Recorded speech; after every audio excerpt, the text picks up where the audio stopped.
Jogo and the girls are both shocked as an ominous voice demands him to move. Jogo darts away to position himself next to the sisters. He notices that in comparison to Gojo, Sukuna's aura is filled with an overwhelming malice.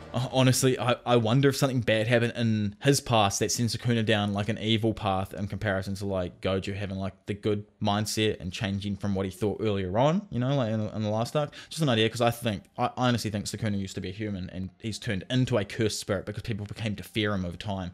Anyway, Nanako believes even one movement will result in instant death. She tells herself to just breathe, but she's unsure if even that's safe. Sukuna faces them and says they're holding their heads a little too high. The girls instantly drop along with Jogo, but his isn't low enough. Sukuna creates a giant gash in the wall behind the trio that cuts off the top of Jogo's head. The cursed spirit begins to bleed profusely across his face as Sukuna tells him that one knee was still too high. Sukuna walks up to the girls, and Nanako uses this chance to ask Sukuna if he can free Suguru Geto by killing the person inhabiting his body. Nanako claims to know where another finger is and will tell Sukuna in exchange for helping them. Sukuna tells the girls to raise their heads and gives them a smirk. Suddenly, Mimiko's head is severed. Displeased, Sukuna asks if Nanako thought she could order him around for just a few fingers. Desperate for revenge, Nanako aims her cell phone camera at Sukuna and attempts to activate her innate technique. Sukuna activates his first though and slices the top half of Nanako's head clean off. He follows up by dismantling her entire body into tiny cubes, then literally slices her into nothing but a gruesome spray of blood. Sukuna catches Nanako's phone and surmises that the camera is connected to her curse technique. Sukuna says Jogo is next and asks what he needs. However, Jogo doesn't claim to need anything. This confuses Sukuna, and Jogo clarifies his objective is to simply fully revive him. Jogo implores Sukuna to make a binding vow that will let him take over Yuji's body permanently. Sukuna refuses this though, and reveals he has his own plans, surprising Jogo. Amused by the cursed spirit's desperation, Sukuna offers a token of his appreciation for the 10 fingers. He challenges Jogo to land even one hit on him. If Jogo can achieve this, Sukuna agrees to work with his group for now, and kill every human in Shibuya, except for one, to which Jogo willingly accepts. Their fight is abruptly interrupted by an explosion that detonates an entire building behind Negai. There, Sukuna pummels Jogo through the air and dominates their fight. As the latter falls, injured with blood spilling from his mouth, Sukuna asks if that's all he's got, and Jogo replies not yet. Jogo prepares a fire attack by concentrating flames between his palms, but Sukuna uses his innate technique to slash Jogo's arms apart. While the cursed spirit is still reeling, Sukuna smashes his head with a violent hammer fist. The impact sends Jogo crashing towards the ground, but Sukuna catches up to him with a quick dive in order to smash his face directly into the top of a tall building. Sukuna and Jogo crash through all of the floors of the skyscraper, which severely injures Jogo. As the moonlight shines through the broken roof of the building, Sukuna looks down on Jogo and says the moon's illumination makes it easier to see how pathetic he is. As Jogo struggles to regenerate his dismantled jaw among other injuries, he recalls Geto telling him his strength is comparable to Sukuna with 8 or 9 fingers absorbed. Despite knowing he'd be outmatched, Jogo contemplates to himself that he didn't expect the difference in their strength to be this great.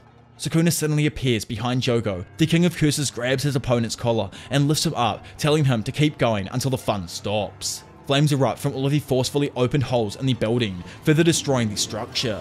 Sukuna though escapes out of the building into the street. Chasing him, Jogo follows up using his strongest curse technique, Maximum Meteor.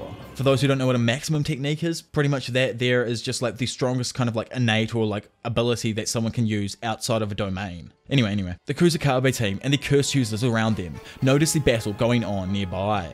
Kusakabe and Panda attempt to flee and are intercepted by Negai and Suda's henchmen. Suda tells the underlings they don't have time to fight, but Kusakabe quickly cuts them down with new Shadow style Bato sword drawing. Kusakabe tells the remaining sorcerers they need to flee and get away from the fighting special grades. However, Sukuna appears next to Kusakabe in an instant and says he won't allow any human to run. Sukuna declares that all humans in his vicinity aren't allowed to move until he says so, or else he will kill them. This leaves all of the sorcerers forced to watch as Maximum Meteor falls, drawing closer to killing them all. A few moments later, Sukuna finally lets them all run. However, this gives them little to no time as Maximum Meteor crashes into Shibuya, decimating the entire area with its impact. Tired from unleashing his maximum technique, Jogo stands atop it, huffing for air. After catching his breath, he smirks and says even an attack that powerful must have injured Sukuna. Sukuna's voice tells Jogo that it would only be the case if it had hit. He then appears sitting beside him, as if he was never in danger. He asks Jogo why he won't use his domain expansion.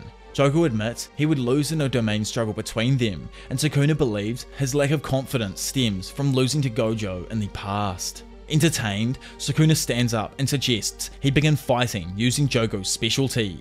This here is freaking dope, by the way, man. Like Sukuna starts speaking in tongues. Like, we don't even know what this guy said. Sukuna does something like no one even knows yet to allow him to open and manipulate flames. Jogo is confused, prompting Sukuna to realize a cursed spirit wouldn't understand this technique. Sukuna tells Jogo to get ready for a fire-powered battle.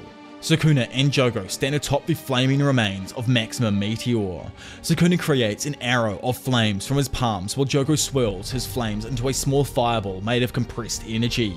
Sukuna takes aim by keeping the arrow fully formed between his fingers while, and yeah, good old Gige, couldn't even write it down, Jogo enters a fantasy alongside his deceased allies Hanami and Dagon. Death is something humans fear. It is a mirror for humanity, and the Hito is a manifestation of that reflection. He will continue to grow stronger.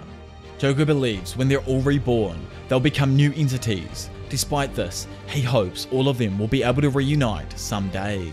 Sticking to his ideology to the end, Jogo says that cursed spirits are the true humans when randomly Sukuna abruptly enters the fantasy and asks Jogo if he wanted to become human. Sukuna knows Jogo means he wants curses to take the place of humans, but believes this is foolish. Jogo should have burned everything to a cinder without a second thought to reach new heights, without ever being concerned about Gojo. Sukuna believes Jogo lacked the hunger to take a hold of such desires, but even so, the battle still entertained him. Sukuna admits that compared to everyone else he has fought over the last millennia, Jogo isn't half bad. He commends him, telling him to stand proud because he's strong. Acknowledged for his strength, Jogo sheds a tear and asks what's going on.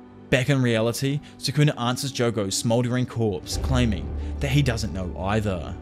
Immediately after, the monk Urume comes to escort Master Sukuna, which leaves him surprised as he is someone from the past.